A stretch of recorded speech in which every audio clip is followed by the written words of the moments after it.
Yeah, those are the We are. 你好嘛 Thank you for being here tonight. If you have cell phone or other electronic device that makes noise, I ask that you put it on silence now. If you want to use the restroom, go down the hallway, at the end of the hallway. At Toastmasters, we provide a supportive and positive learning experience with members that are empowered to develop communication and leadership skills. This results in greater self-confidence and personal growth. So this mission is Toastmaster gives a clear understanding of the club's purpose and the organization as a whole benefits from its shared values. Please help me welcome our thought and play leader for this evening, Charlie Wong.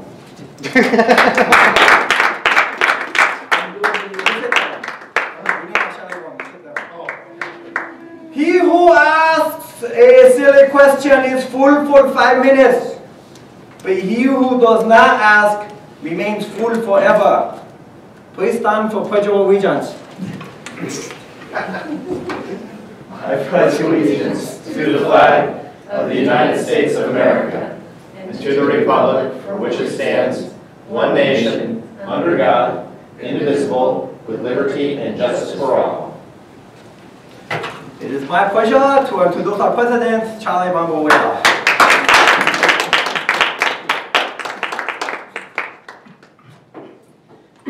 You gotta make it Charlie.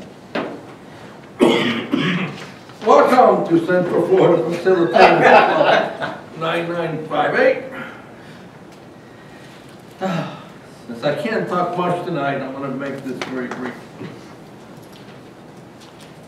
Those two ladies, young ladies over there, you're both members now, right? Yep. We're no longer guests. Yay! Yay! There's Sarah. Oh, okay. Well, 1 second till she comes in. Yay, more. Yeah. Yes, secret timer. Oh, okay.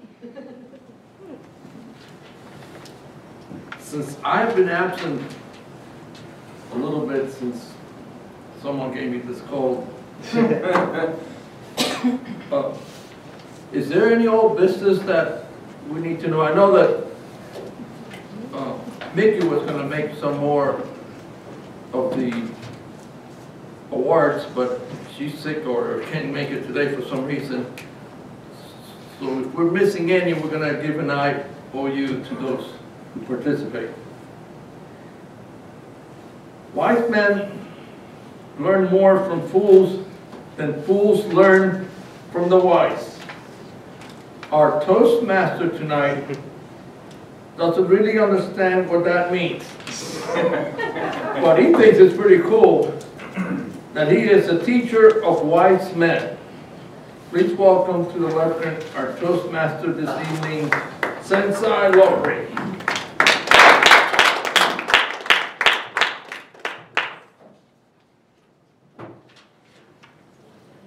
Hello!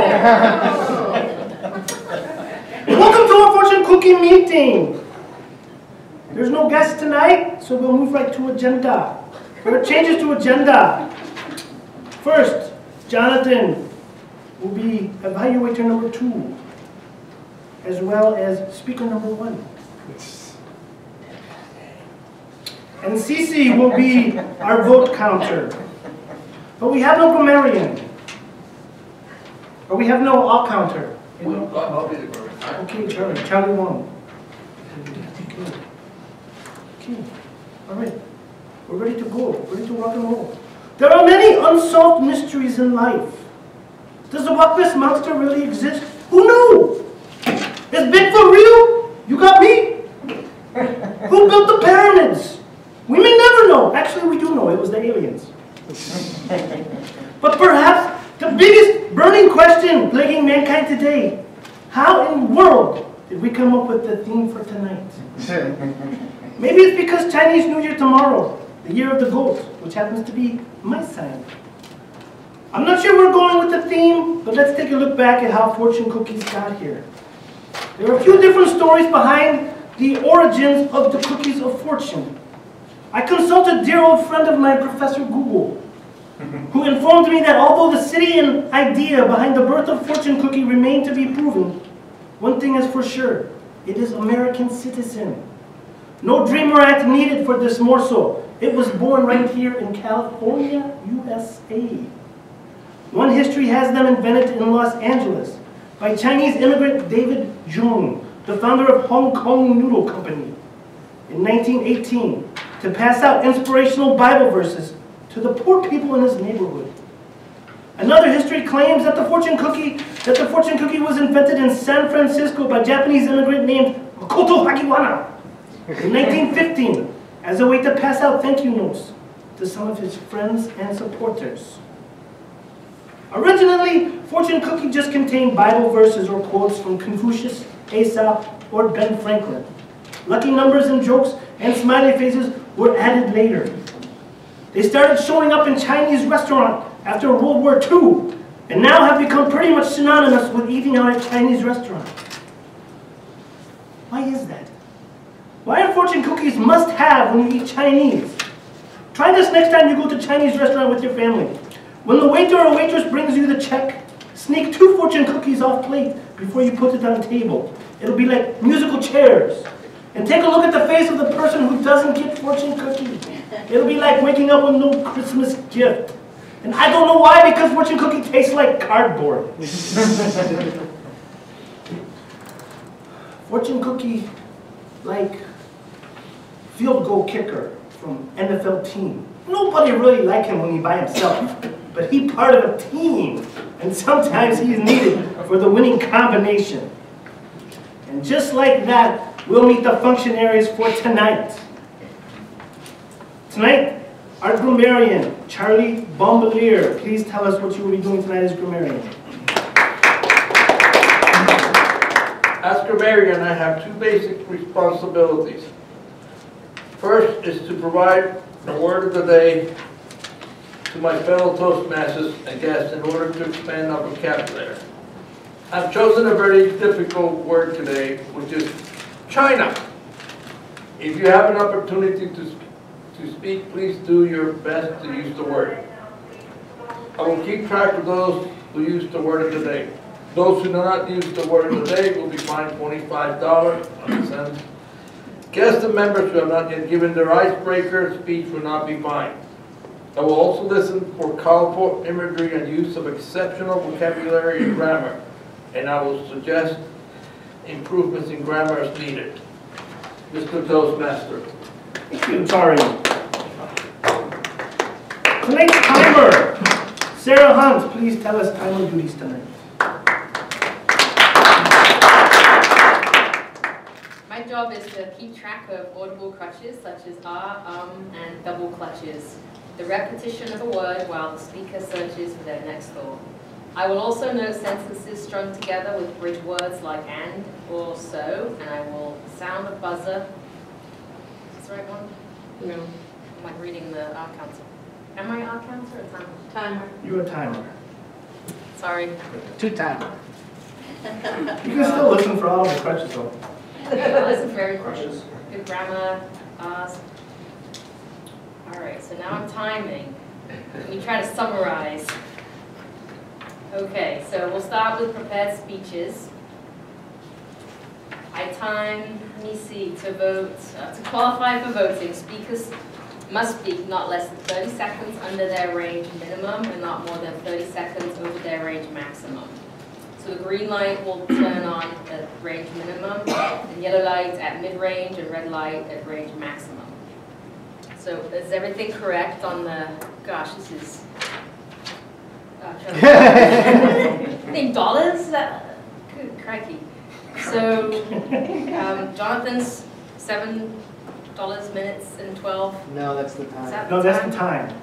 On the agenda. Well, how long is That's it? correct. I'm just, 5 to 7. You're 7 minutes. I just want to make sure I know what time it is. 5 to 7. Oh, 5 to 7, okay, for yours. And then who else is speaking? Linda? 5 to 7. It's 5 to 7 too. All right, Sure. so I got that right. Table topics. To qualify, speakers must speak at least 1 minute and no more than 2 minutes, 30 seconds. So the green light will come on at 1 minute, yellow light 1.5 minutes, red light 2 minutes. The evaluations are 2 to 3 minutes. So green light at 2, the yellow light at 2.5 minutes, and red light at 3. I'm trying to keep myself correct, so thank you. Wizard of Oz, back to Charlie. I'll do that too? Yes. Okay. I don't have the sheet, but. Okay.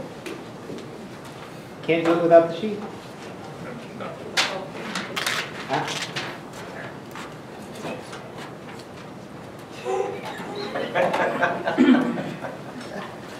My job is to keep track of audibles on clutches such as and double clutches, repetition of a word while the speaker searches for the next stop. I will also note sentences strung together with bridge words like and or so. And I will sound the buzzer when any of these infractions are heard. The fine for each infraction is 10 cents. Guests and members who have not yet done the icebreaker will not be buzzed or fined, but I will keep track of their infractions. Thank you, Charlie. Tonight, our supervisor of elections is going to be CeCe Ward. CeCe, is there a sheet there that explains what the vote counter or supervisor of elections does? Yeah, I can read what it says. Okay, thank you. All right. The vote counter states that as a vote counter, I will pick up your ballots for best speaker, best table topic speaker, best evaluator, and most improved speaker. I will tally results for award presentation at the end of the meeting. I will also pick up any comments you might have written for the speakers or any meeting participant and deliver the comments to the appropriate person. Thank you, Mr. Toastmaster. Another fun thing you can do with fortune cookies that many people like to do is to add an expression after the fortune. For instance, add the words "in bed" after reading your fortune and watch the people at the table laugh at these sayings that no longer make any sense. For instance, you have a friendly heart and are well admired. In bed. Anything can be accomplished if you put your mind to it. In bed. My ex-girlfriend once gave me syphilis. Oh, that one actually kind of makes sense. We'll talk more about fortune cookies later. I got one. Before the check comes, yes. You could prosper in the field of medical research in bed. There we go. Well, for now, let's move to the meaty portion of tonight's menu, the prepared speeches. Have you ever had a fortune cookie tell you something and it didn't come true? Great. Then you will certainly have something in common with our next speaker. Heck, he doesn't even eat Chinese food as the MSG gives him wicked gas. And he doesn't, like Julian, want to have to blame it on someone else. However, he did have his fortune revealed to him as he was drinking coffee from Savannah. In fact, our next speaker would like to share with you this discovery from an unlikely source as it lent meaning to his life, and he believes it might just do the same for you. Please welcome to the front of the room, Jonathan Regan Dunn, as he enlightens us with Who Rescued Whom.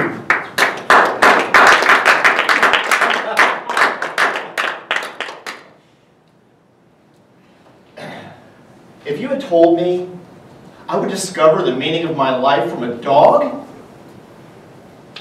I would have told you that you were crazy. Yeah, there I was in the summer of 2012, leading this amazing materialistic lifestyle. Sitting on my back porch, drinking coffee from Savannah, watching deer jump around in the backyard. I thought I had it all. Yet, I felt something was missing. And I thought for a second, what's missing from this picture? I need a dog. And more specifically, I need to rescue a dog. That is what is going to make me feel complete. Within 10 minutes, I'm on the computer doing a Google search for rescue organizations, and I'm looking at the face of the cutest little dog. She weighed maybe 5 pounds tops. She was a Chihuahua. Her name was CeCe. I don't know why, but I knew that that dog was going to be mine. The very next morning, I find myself at the front door of a foster parent, being ushered inside to the couch. The foster mother's name was Susan. She was a really loud hairdresser from New York. She had me sit on the couch and she said, "Just have a seat right here, Mr. Dunn, and I'm going to bring CeCe right in." I got on the couch. I held my arm out in anticipation of CeCe coming in and sniffing my hand, as that's what dogs do to discern if you're a good or a bad person. And within 30 seconds, this little dog just came in, and she was quivering. Her ears were completely down. She was as scared as she could be. And right as she made it up to my hand, Susan barked out an order. "Mr. Dunn, we can see you're a very sensitive man, and you can adopt this dog on one condition and one condition only." Right as CeCe rolled over, was shaking, and had an accident on herself. You can adopt her if all you do, no matter how she behaves, you give her love. I thought, I can do that. And this dog certainly deserves it. CeCe was so scared that she came with a carrying case because she felt safe in the carrying case. I scooped her up right around my shoulder. We went out to the car and we went right to Petco. Got her this gorgeous, gorgeous dog bed. Got her amazing organic treats. I got down low to the ground with her and I just googly, googly, googly. I talked like a baby to her. But the problem was, CeCe was blind. She wasn't physically blind, but she was blind to all the love that I was trying to give her. She was blinded from all the pain and abuse that she had went through since she had been purchased at a pet store, which is why she ended up at a rescue organization to begin with. She couldn't receive any of my love because she was blind to it. And this was not a good thing, because over the next few months, my materialistic lifestyle would come crashing down before me. And it left me in a really black, dark place. Maybe think of the analogy, a naked man can't give someone the jacket off of his back. And I had no ability to give CeCe love anymore. And we weren't going anywhere. And things were about to get worse. I was about to turn 40. And by this time I was living in an apartment and having to sneak CeCe in her carrying case and sneak her out in the morning because I couldn't afford to pay the pet deposit. It was my 40th birthday and I was going to work. And I went to see CeCe and I guess she sensed the dark place that I was in. And this morning, she had her normal accident on herself, but she also did the other.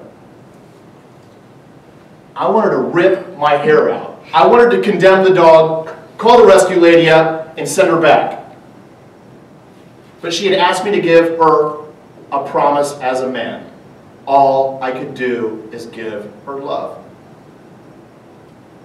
And I knew if I condemned that dog, there would never be any sort of remedy for her life. So I gathered her up in the car and we went to work. And I made it inside the front door of my office. By this time I had been thinking about the last year and I was in some serious grief. I mean, I was crying. And when I say I was crying, I was wailing. I was wailing so much I ended up on the ground staring right at CeCe in her carrying case. I was paralyzed. And I heard Susan's voice again. And I thought, when I did give CeCe love, I didn't think about my own problems so much. And I unzipped her carrying case, and something magical happened. That dog became whole again. And she jumped out, and she attacked me. But I don't mean attack me like that. She attacked me with her tongue, kissing my face, giving me love. And I felt the adrenaline rise up through my body. And I got up off that ground, and that dog's love made me stand up so tall. I swear I could have been on a mountaintop. Even though I had lost everything, I finally felt the sense of completeness. Certainly I was born with nothing, and I was going to die with nothing, and I got it. My point was to give love away. Which made me beg the question, who rescued whom? In the immortal words of Susan the foster mom, all you can do is love. And that's what can save the universe. Mr. Toastmaster.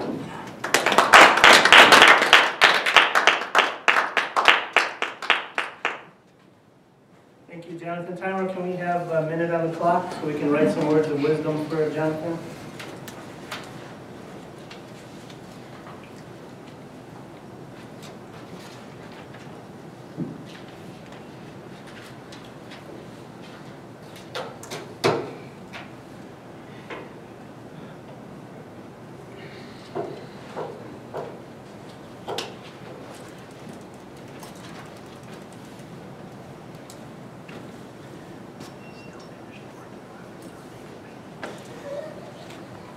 I had noticed that myself. Not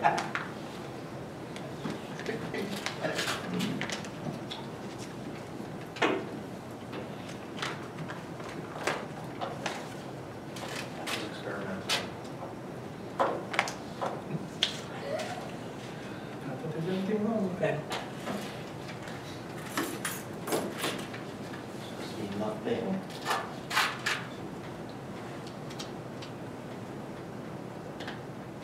Okay. Recently we went down to Tampa Bay this past weekend, and while we were there we went to the Super Oriental Buffet. And I'm not sure what criteria has to be met in order for a restaurant to be classified as a Super Oriental Buffet. But anyways, while I was there, I knew we were going to be talking about fortune cookies tonight, so I decided to make some observations while we were at the restaurant. And I made two key observations while surveying all the people in the restaurant that night. The first was this. When the check comes, they place the check on top, they place the check under the fortune cookies. And every table I observed, everybody at the table grabbed for the fortune cookies.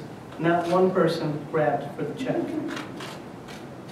The second thing was that the overwhelming majority of people, when they crack open a fortune cookie, will place one of the pieces of cookie in their mouth before reading the fortune. What if the fortune read, "Don't eat this cookie, it's poison"? Something to think about. On to speaker number 2. What a frustrating road Linda has been on. She has trudged through endless job search engine results, filled out unemployment, minimum contact proofs, answered the question, "Tell us a little about yourself," one too many times. Let her describe her interview in Alabama, and you can tell she is at the brink of losing her mind. Here is Linda with the news.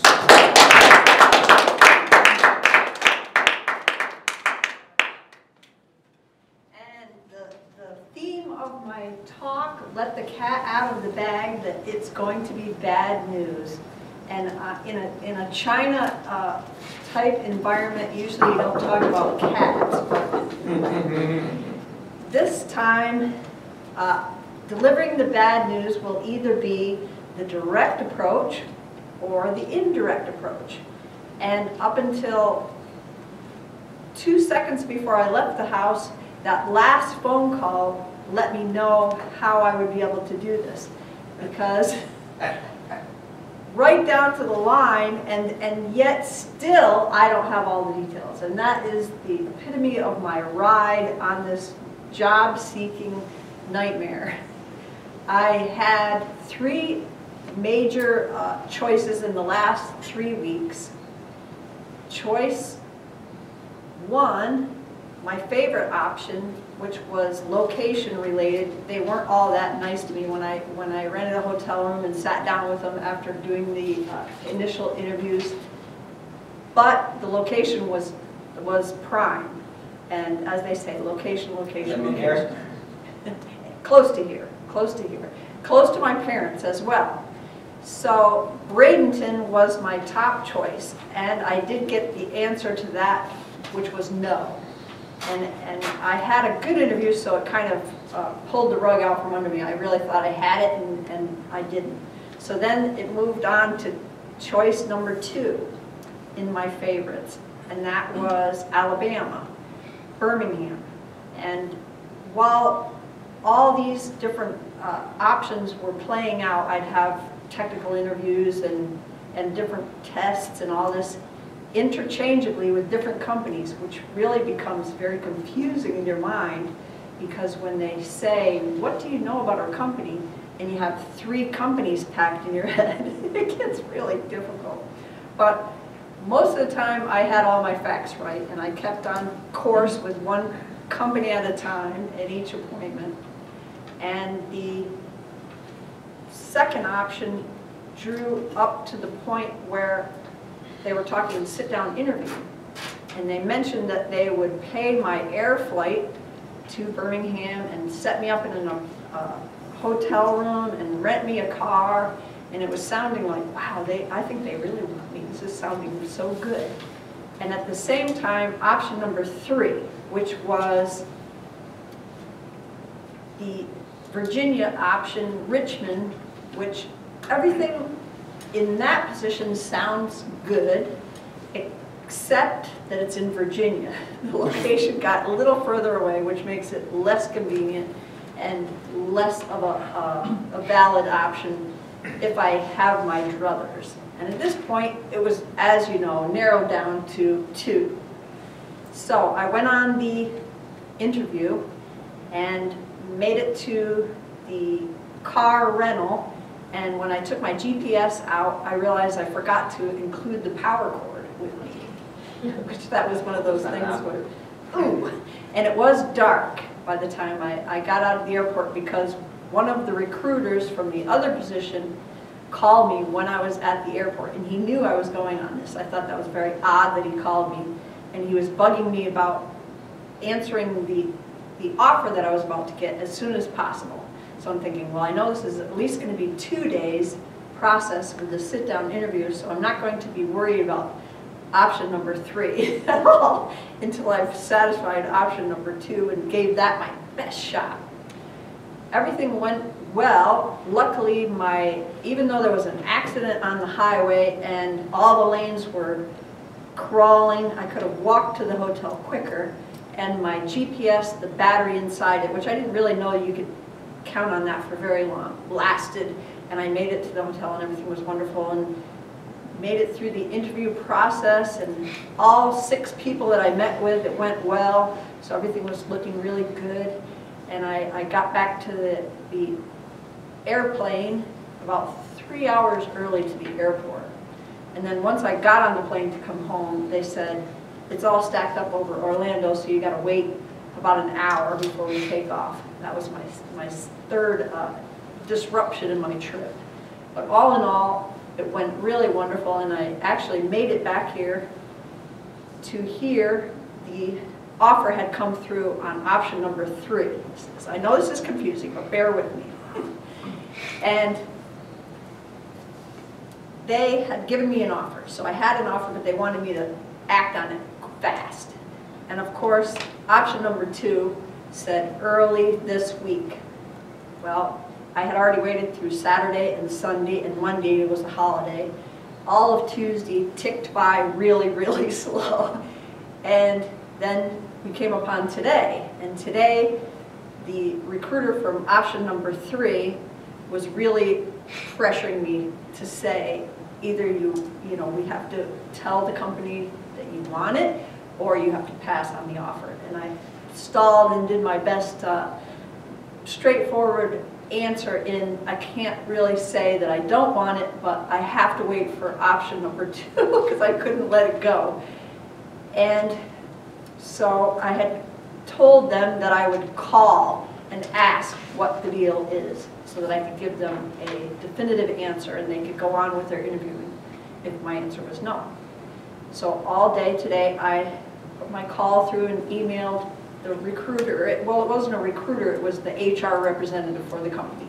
And he didn't answer me back all day until when I was going to leave for this speech. And finally he called and said that they were still working out the relocation package. So that led me to believe that there actually is going to be an offer, option number 2. So my bad news that I've indirectly skirted all the way around until this last few seconds is that I will be leaving the club. And I so enjoyed all of you, and I have spent 40 years in New York and not made this many friends and known this much about each individual in a club. It amazes me that you can practice your skills and have friendships and fun and relationships, and I especially like the special events and the auction and all those special events really make this club fun, and the parties and the contests don't hurt either. So I thank you, and I delivered my bad news, but it's good news as well. So thank you so much.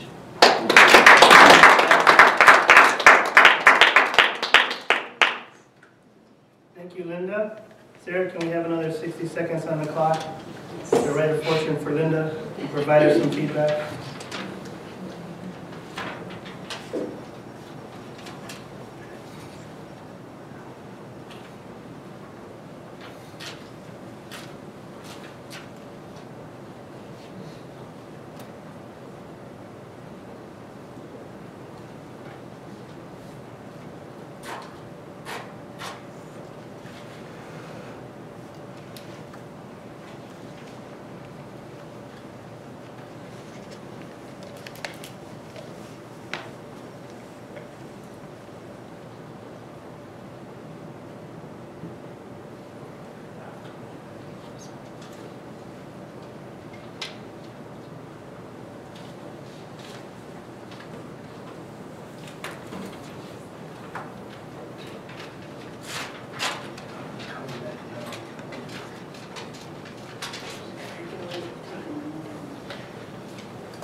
At this time, we've heard from both of our speakers tonight, so timer, can we get a timer's report for our speakers this evening?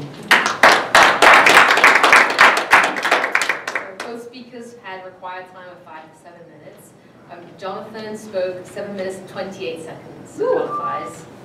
Linda, 7:30, right on the money. Look at it, both qualifies. So if you guys will vote for best speaker, CeCe will come back around now that I just let her sit down and get your vote for the best speaker. It's interesting to know that they really don't have fortune cookies in China. It's mostly an American thing. And the largest manufacturer of fortune cookies is listed as the Wonton Food Incorporated of Long Island City, Queens. They ship out 60 million cookies a month. Each of you should have a piece of paper on the table also in front of you that has a recipe on it if you guys want to feel adventurous enough to bake your own fortune cookies. And if there's any Mahjong players in here, let me know that as well.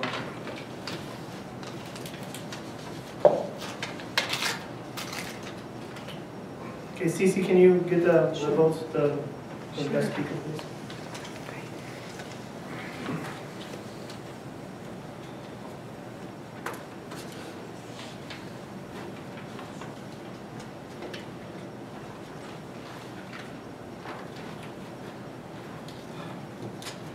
It's now time to move on to our spicy hot dishes portion of the menu. Table topics. Our table topics master, James, at age 9, asked his father this question. Dad, I heard that in China, a man doesn't know his wife until he marries. Is that true? And his father replied, it happens everywhere, son, everywhere. Please welcome our table topics master, James Ritz.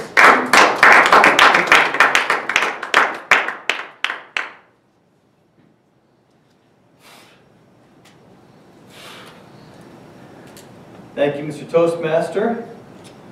As a refresher for fellow Toastmasters, Table Topics enables a member to develop the skills of impromptu speaking. It's an exercise that helps train members to quickly organize and express their thoughts. And it's something that you can think of as a mini speech. You'll have an opening, a body, and a conclusion. Table Topics also provides a speaking opportunity for any member who is not assigned a role. Now, as a reminder, each speaker is required to speak for 1 to 2 minutes. Participants are disqualified at 2 minutes and 30 seconds. And today, fortunately for you all, we will be asking questions about our theme, fortune cookies. But before we do that, I have 2 factoids that we're going to discuss. The first one, according to the least reputable resource on the internet, Wikipedia, a fortune cookie is a crisp cookie made of flour, sugar, vanilla, and sesame seed oil with a piece of paper, a fortune inside on which is written words of wisdom, an aphorism, or a vague prophecy. Here's factoid number 2. In the Marine Corps, our very own Toastmaster, Mark Lockery, held the rank of Captain Creativity. Now with this rank and his quick wit, I'll let you know that he reached out to me before we did Table Topics, and he says, you know, James, I've got a great idea. If you'll supply me with some questions, I will have them put inside a fortune cookie, then we can go around the room, they can break it open, read the silly little question, and then talk about that. I thought that was one of the coolest flippin' things I'd ever thought of, so please join me in a round of applause for Captain Creativity. Now here's your instructions. The questions are based upon a collection of normal messages from various Chinese restaurants. Now I'm going to go around the room with the fortune cookies. I'll ask you to open one up. You're free to eat it. And then at the end of the fortune, there's a question. We were limited on the amount of characters we could use, so bear with us and forgive the grammatical errors. There are plenty. But your time will start once you begin to answer that question. So, that said, without any further ado, I am going to walk around the room with my fancy fortune cookies and pick a victim. Charlie, you're number 1.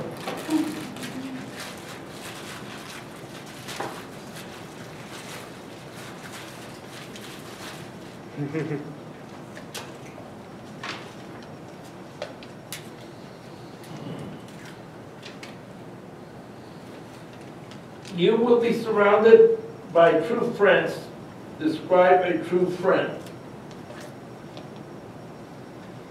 Mr. Table Topic Master. I was not born in China, but I still learn from wise men. A true friend is someone, to me, that ignores your pettiness, ignores your stupidity at times, or smart remarks that you make that you know is not something that they want to hear.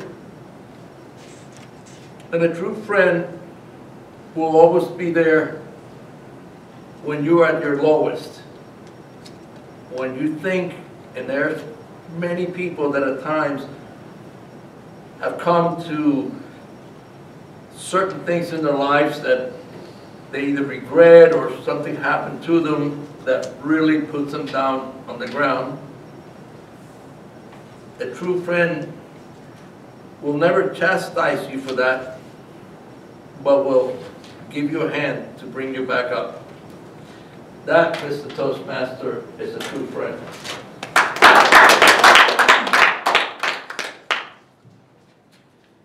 What do you call a Chinese man that has smoked too much pot? Way too high. Stephen Morgan. Way too high.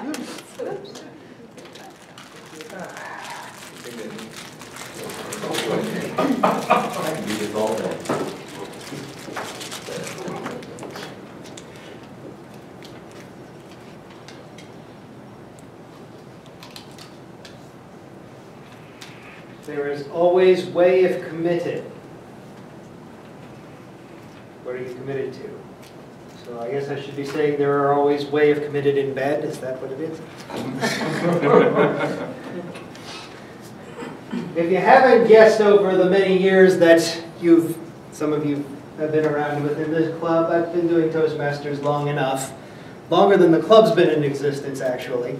So you could say I'm committed to Toastmasters in that respect. But if you've also heard the way I describe it, I also describe it in the sense of what I expect people to get out of Toastmasters is part of what you put into it. But in particular, when you're coming in here, there's opportunities to do things with the unique agenda, there's opportunities to take offices for the club or for other levels. I have made the expression and said it to many people, we are, yes, a volunteer organization. We want people to help. But when you're going to do something here, be selfish. You came here to improve. There's a reason you're here to improve. So do what's going to be best for you. And that's how you're actually going to do the best for all of us. The things you're most interested in, the things you're going to put the most effort into, the things you decide to commit to for yourself are the things that are going to grow you and grow the club as well, the organization as a whole.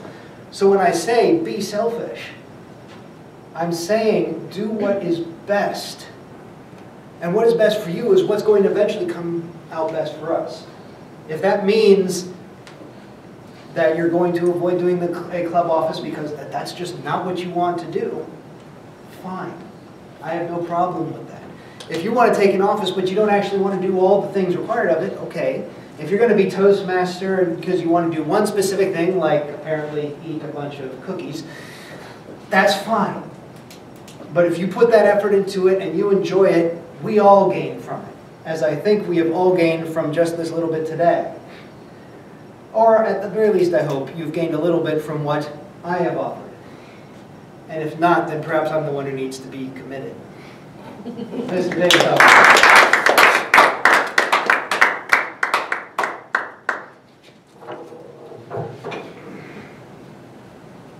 What do you call a Chinese rapper? What? Vanilla Rice.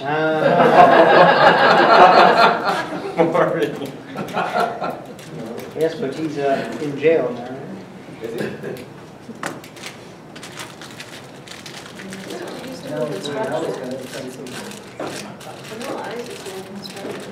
He's what? He's doing construction. He's been arrested. When? It was reported today. Oh. I've just been arrested multiple times. He was arrested for doing construction. My paper, okay, that's good, yes.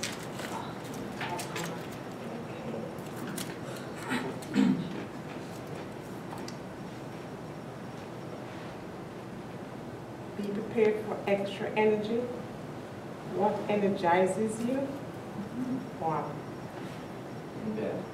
Easy shot.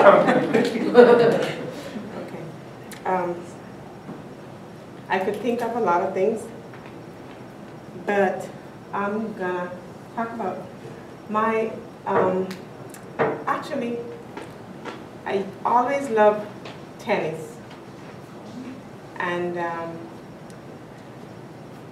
I know I'm a dream, I know it wouldn't be a Venus or, you know, those, what's her name? Serena. Recently, well, maybe like a year ago, well, actually, this is what energizes me because other than going to the gym, But because I love this sport and always wanted to play, never got a chance. But recently, everybody knows the club over here, Seminole, San Lando Park, where there's a tennis right. I decided to join the club and start, learning. So I signed up for the beginners tennis. But I find that going to tennis, no matter how I work all day and I'm tired, and usually I choose the evening at 7 o'clock to start the class. And no matter how tired I am or down from work that day, I always look forward to Thursdays when I have to go play tennis, because it really energizes me. After playing around with maybe 5 or 6, no matter how many people in that class that day, it really, get that blood flowing and keeps you running on the field and, whatever it is, but on the court. And I find when I'm, done playing for that hour, after the hour is up, I still feel like I want to go because I'm so pumped up then, and especially if you have a game where you playing and you're, scoring, then you get all hyped up and then you really feel that time like you're Sue, or Venus. And that's really what energizes me right now. Thank you.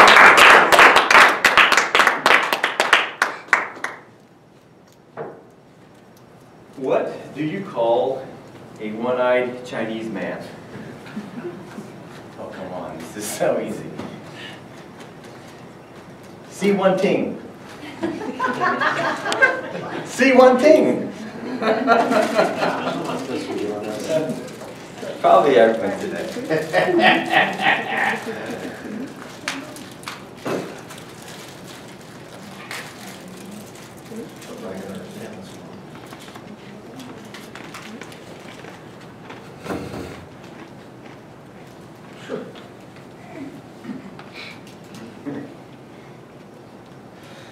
Fellow Toastmasters, and most specifically you, James, my fortune just happened to say a clear conscience is sign of a bad memory. Share a bad memory. In bed. Well, he asked for one in bed. There you go. We're going to go with that. It was prom night 1990. I was literally dating my dream girl. We'd been together about 6 months. We had made the decision together that prom night at the Peabody, remember the Peabody when the little ducks came around? And that was going to be the night that we consummated our relationship.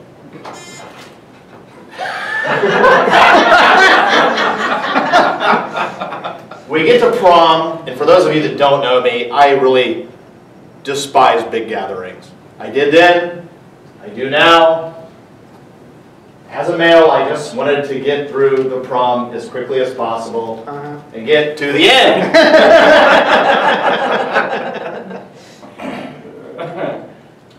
The prom came to an end. My heart was beating so freaking fast. I had only seen catalogs with women's clothing in them, never the real thing before. I can't believe this. We got up there, we got to that stage, one shot, and I heard these words that changed my life forever. Is that it? A very bad memory, Mr. Toastmaster.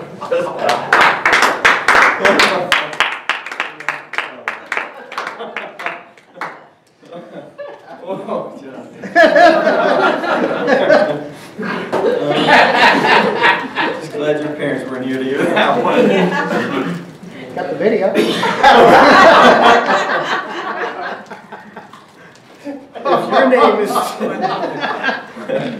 If your name is Charlie Wong, and I call you on the phone, do I have the Wong number? Susan.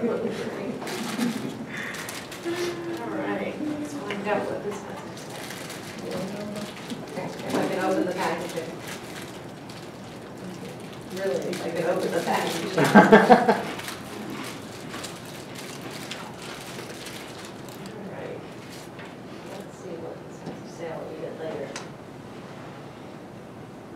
Friends are happy in your creativity. Share a creative story. I can tell you I love to get creative, and I love doing crafts. Everyone probably knows I love glitter the best. So if you ever see me around, you'll know I'll have glitter everywhere. But this one particular case, I got very creative, and I've given this gift a couple of times since then. But I've decided for a wedding present to take the wedding invitation and cut it into parts and pieces and have the front of the card and the middle of the card and the end of the card, and put it in a frame with flowers and pearls and all kinds of things so that they could have a gift that was creative and it had their wedding invitation in it. And that was a very creative gift that I came up with for the first time that I came out and visited Stephen, and he invited me to a wedding, and I made it for their wedding. And I made it a couple times. And that was my creative story.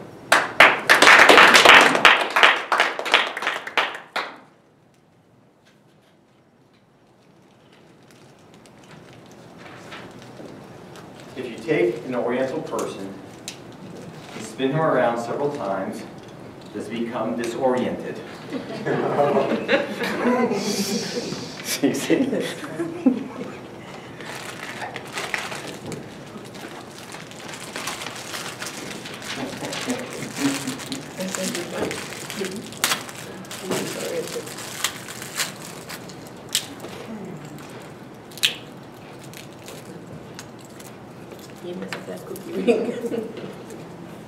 Okay.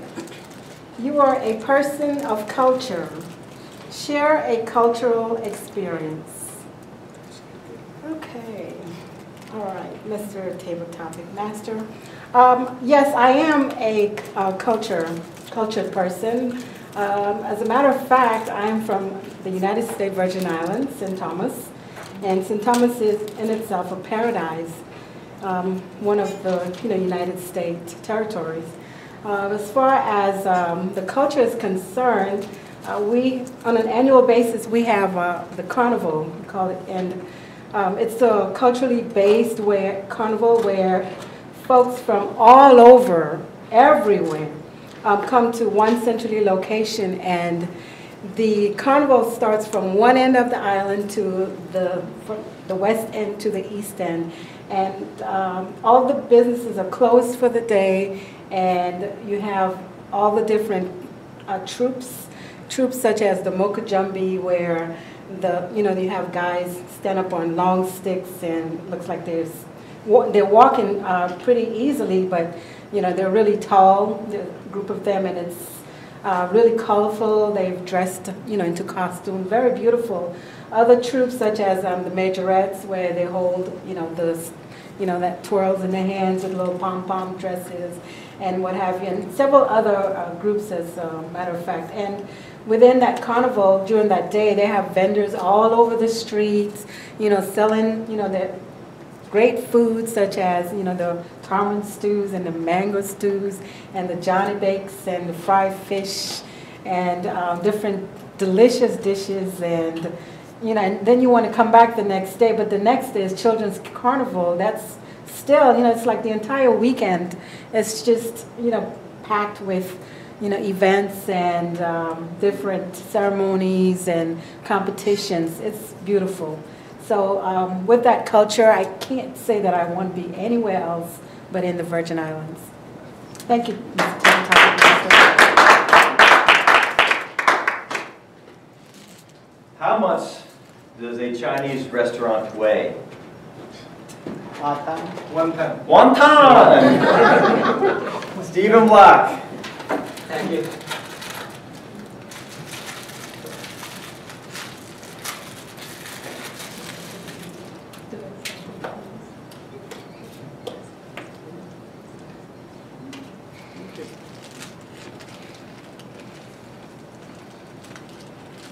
Thank you, Mr. Table Topics Master, and thank you, fellow Toastmasters. I actually have a redundant question. I have the same question that Charlie had to describe a true friend.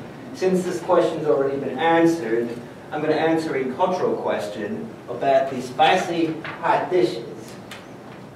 When you think about a spicy hot dish, you have to think about it going in, but also going out. A story I have about going out is the races and events that I go to. Usually the women's bathroom will back up with long lines to the point where women will often go into the men's bathroom or try to take it over as theirs.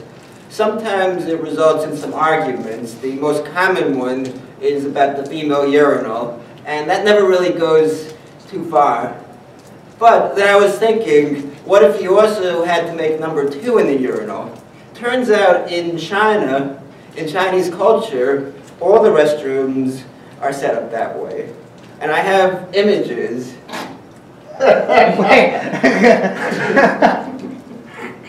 I saw this on YouTube when I was browsing the other day, and I just couldn't think about it from an engineering standpoint. It has the same flush mechanisms as a regular Western toilet, except for in China, the standards of cleanliness are different than the standards of cleanliness here. I don't mind the squatting as much as the lack of toilet paper and lack of doors, because that brings privacy. But the reason they do that is their idea of cleanliness is not touching things. So if you sit on a seat, you're touching a seat that somebody else has touched. And that's the main reason they squat. And then for the doors, they're lacking doors because if you touch a dirty door, then you get germs on you. And then instead of toilet paper, you actually wash your hand. And that's why in a lot of not only Asian cultures, but European, Middle Eastern cultures, you're not allowed to touch people with your left hand. So from a standpoint of engineering, I kind of find it interesting that there are trade-offs there. Some things are better with their system, and some things are worse with their system. Having not actually tried it myself, I really can't speak for it, but there probably are some improvements that could be made to the Western toilet. Thank you, Mr. Toastmaster.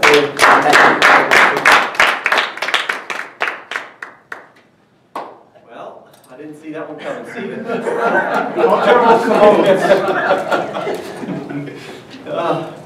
My friends, that is all the time I have for table topics and my cheesy jokes. I will now call on Sarah for a timer's report.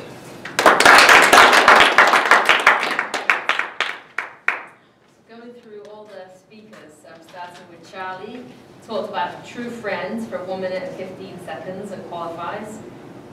Stephen Morgan talked about being committed in Toastmasters for 1 minute and 59 seconds and qualifies.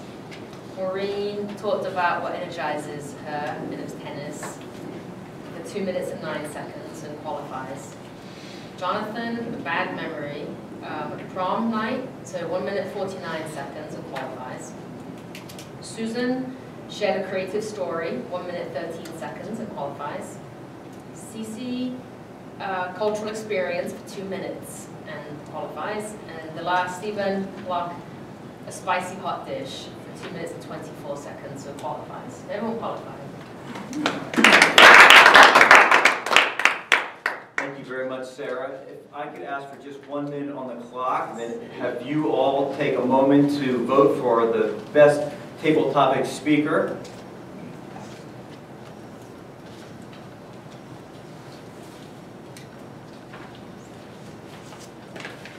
We also have wish you a long life in bed. Nice. Everything she says from now on is going to end in bed. Yeah.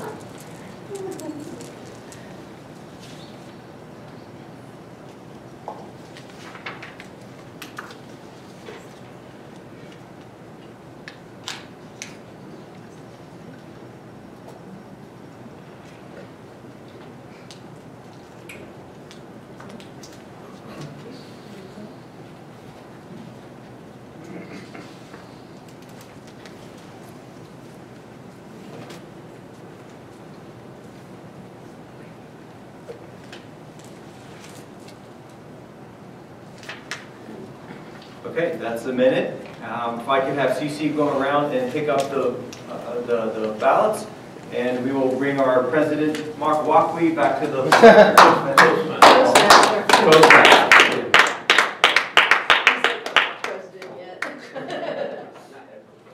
Thank you, James. In just a second, we'll be entering our evaluation portion. One last thing that I wanted to mention about this fortune cookie, but it's not really fortune cookie related, but since tomorrow is Chinese New Year, I wanted to mention, you guys ever wondered why they have the order of the animals that they do in the cycle of the Chinese calendar? It has to do with the yin and the yang. What they did is they prioritized the animals by the number of toes that they have on their feet.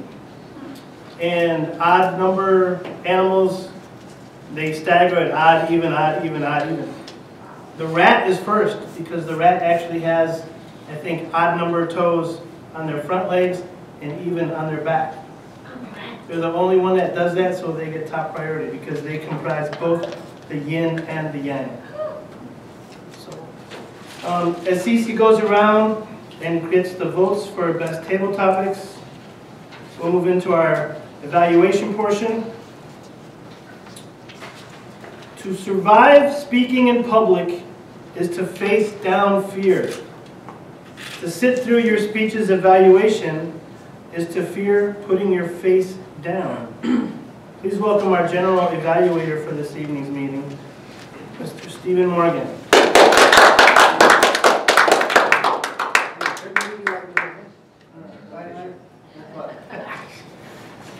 You touched me with your hand. Not my left one, though. Now that we get to go into the evaluation section of the meeting, I'm sure we're all eager and ready for that feedback that we're here to get. Beginning then with the speech evaluations and the evaluation of the first speech by Jonathan. 9 years ago, near Valentine's Day, our next evaluator was dragged to Toastmasters kicking and screaming by her wonderful husband. She was even terrified to say her name, let alone give an icebreaker speech. In those 9 years, she completed her icebreaker speech and all the other speeches and requirements to achieve Distinguished Toastmaster. Evaluations played a huge role in helping this Toastmaster to achieve her goals. Here to evaluate the speech of Jonathan Dunn. Please help me welcome Distinguished Toastmaster Susan Morgan.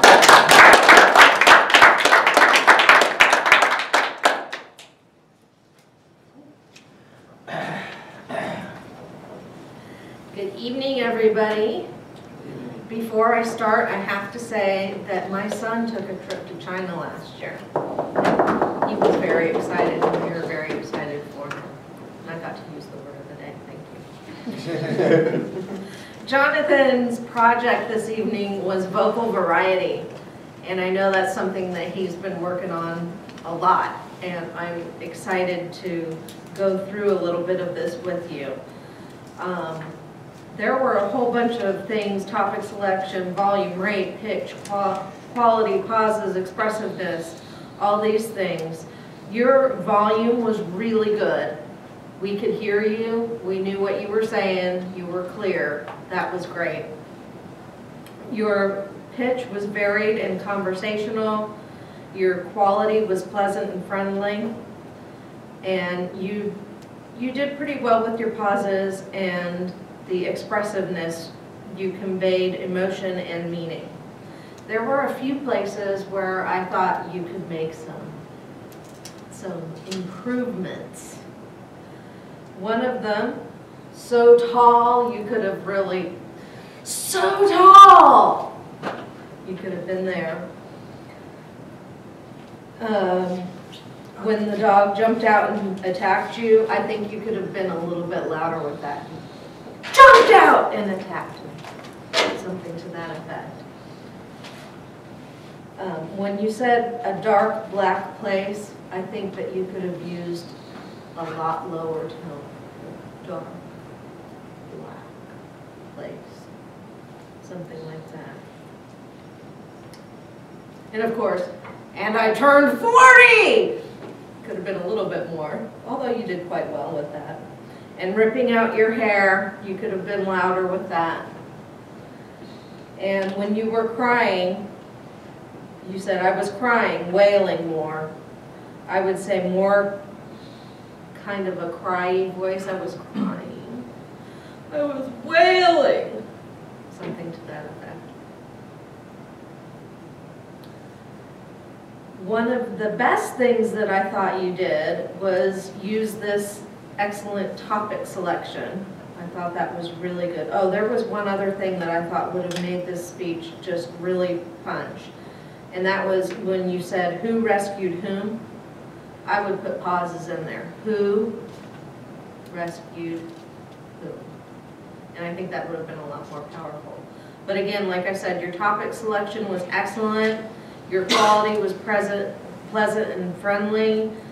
You had your organization, you had a logical flow, and your word usage was vivid and descriptive and accurate. I thought you did an excellent job, and I can't wait to see the next one. Mr. General Evaluator.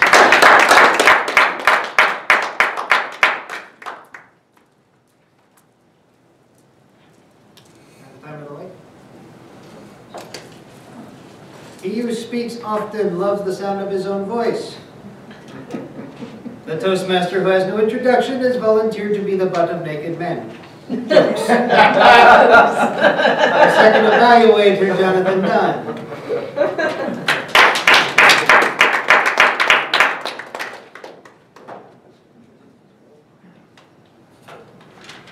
Fellow Toastmasters in China, and especially you, Linda. We've got some news on the speech front.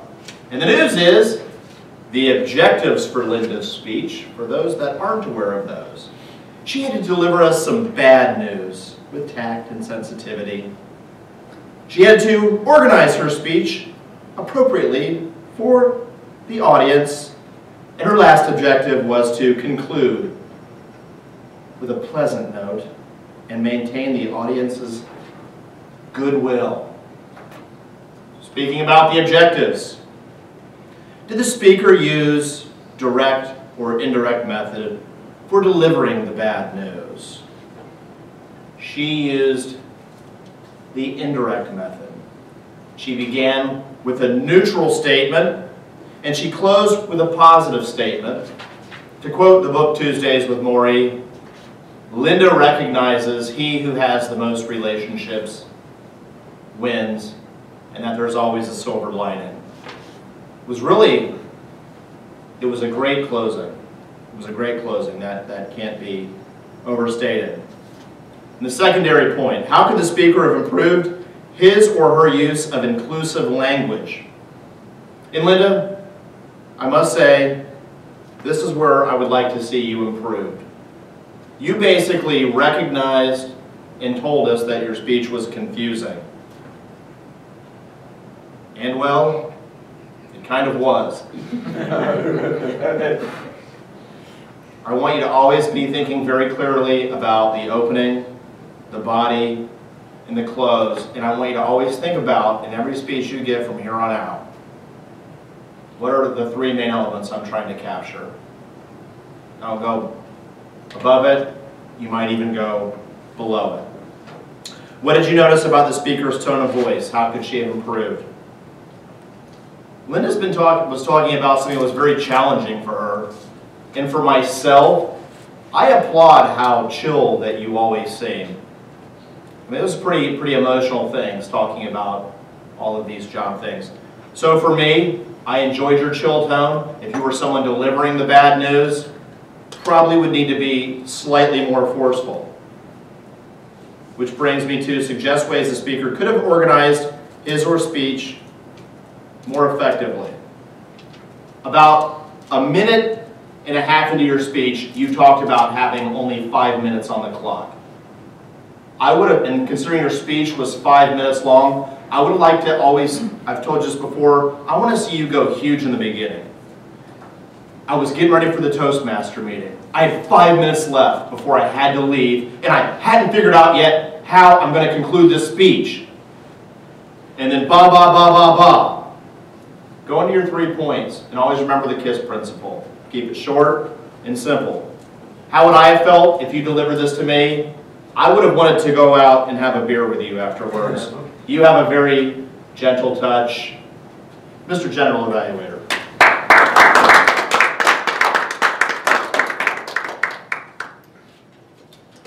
Madam Timer, shall we have a timer's report for the evaluators, please? All right, then Susan spoke for 3 minutes and 7 seconds, qualifies. Jonathan spoke 3 minutes and 16 seconds, so they both qualify.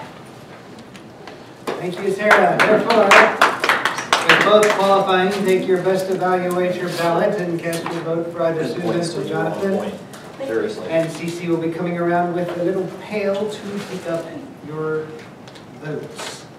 While she's doing that, I would like our other functionaries to provide their reports as well. Actually, I guess they're both the same functionary. China Charlie. In the out-counters report, Linda Earls, open your wallet. I have Marty Walker, 1 double clutch. Maureen, 3 osinoms and 1 so, total 4. CeCe, several osinoms, 2 and so, and 1 double clutch. Stephen Block, you have 1 so, and Susan Morgan, 3 osinoms, 1 double clutch, and 1 and. And that's it for that report. Now for the grammarian report, the following people said the word of the day.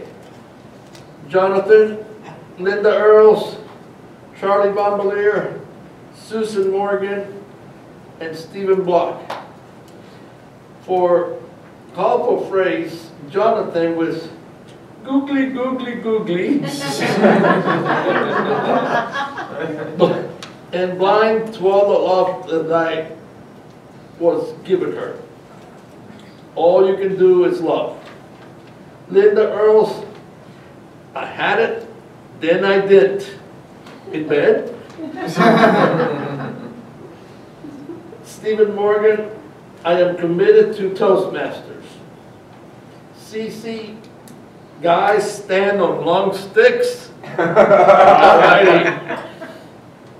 And Stephen Block, I have images. And I'll leave it at that.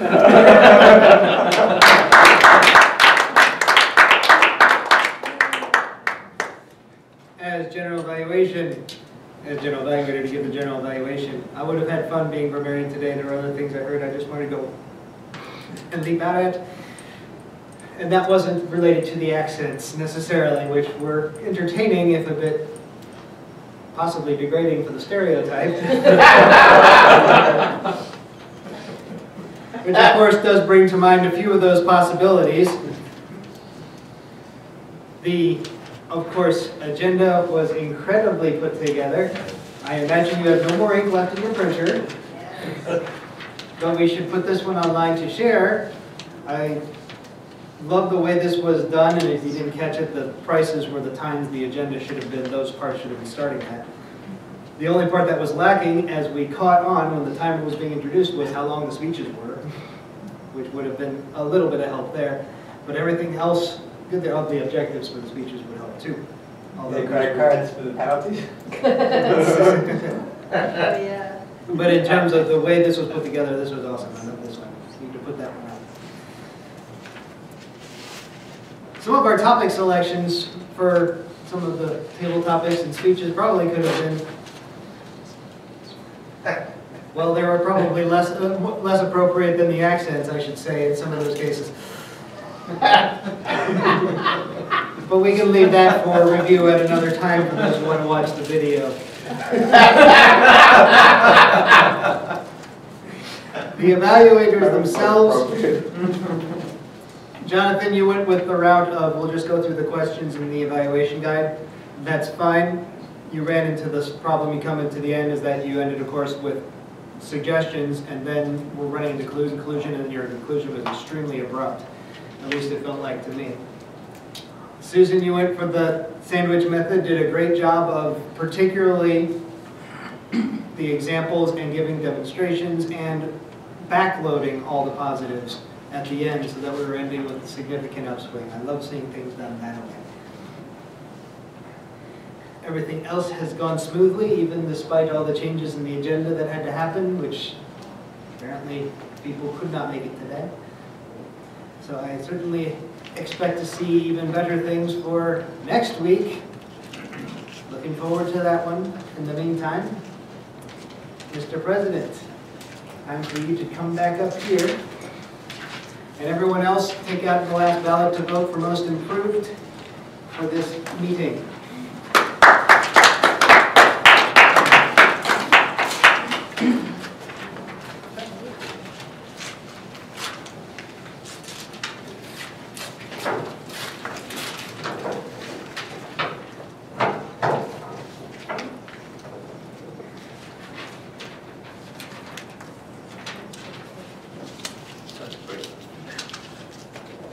This was a very interesting meeting, to say the least.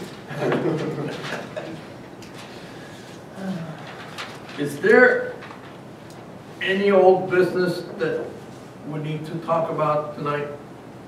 Other than, I know I gotta get a hold of Mickey to make some new awards, that we've been out of some. The contest. And who has the book? Are you putting You have that? the, That's for the next week is the contest. Yeah. I think she's got the sign. Oh, she, oh, No, I I'm don't know the sorry. sign. She does, I'm sorry. She doesn't have it yet? Okay. Before, I'm going to give a few minutes back to our Toastmaster tonight to talk about the future contest coming up.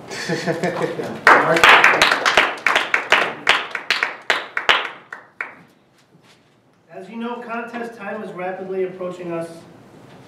Just seems like yesterday I was losing it to district for humorous speech, and now we have international and table topics next week. So, can I see a show of hands who is competing in the international speech portion? You had said before you were going to Charlie, not now? I didn't have, I've been so sick, I haven't had time to do anything. I don't Got a have week enough yet? time. And who is participating in the table topics? I can't remember, did I say I would? Yes. Yes, you did. Yes. You committed, you're going to do both, I think you said. No, I did not both. Okay. I would encourage everybody to at least participate in table topics, as it doesn't really take a whole lot of time to prepare a speech for that, and it is great practice, obviously, and it will definitely improve. Okay, with that, I know Gloria is not here. She's the chair of the food. So I'm going to have to get a hold of Mickey, and we've got to iron out who's doing what. I think we have all of our functionaries filled for next week. You need one more timer? Okay. I think we have everybody else. We have the judges. I'm not sure. Hopefully Tony will be feeling better. She's listed to be the contest master. So we'll see how that goes. We may need a plan B. I'll get with Gloria, but if anybody has any desire to bring in food or to help with decorations, let me know. You're going to bring something in? Is that nodding like you're going to help, or nodding like, yeah, that's a good idea? Are you talking to me?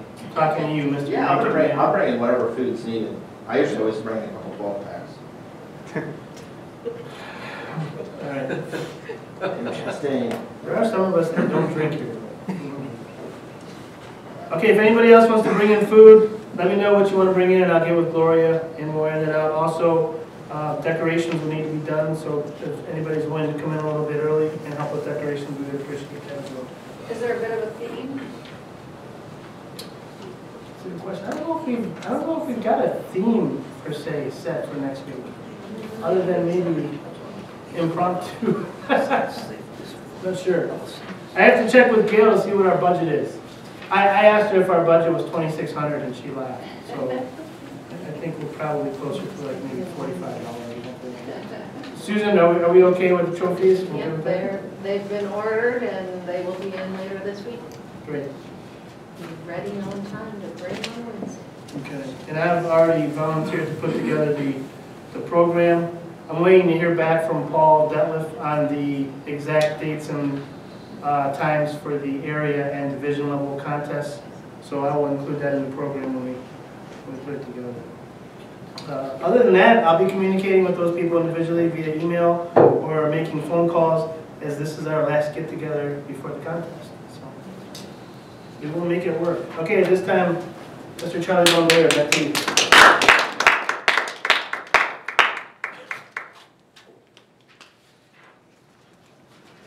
The good news is that we're all going to get out of here early tonight. Yay!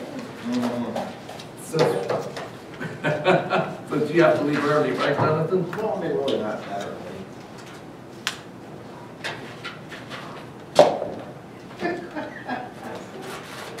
Oh, there's for you, sir. All right. Tonight, on the awards,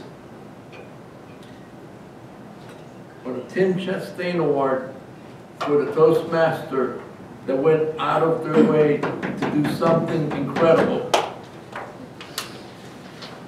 has to go to Mr. Mark Lockery. Yeah.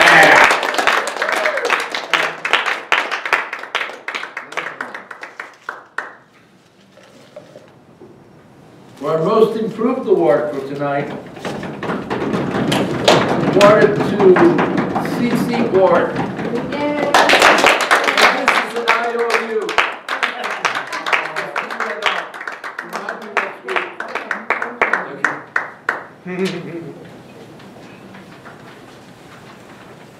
Best Table Topics Award, Stephen Morgan.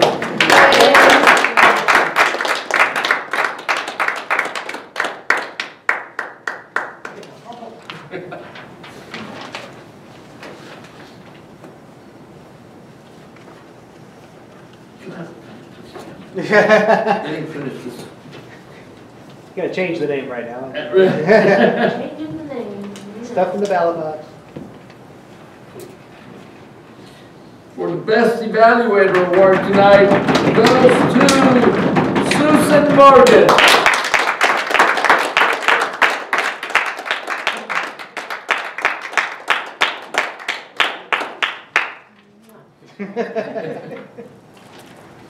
If you get sick, don't blame me. You're right.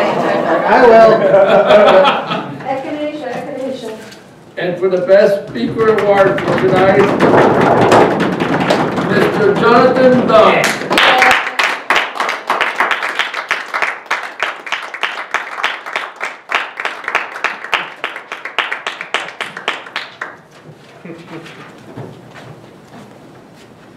Last shot at any old business.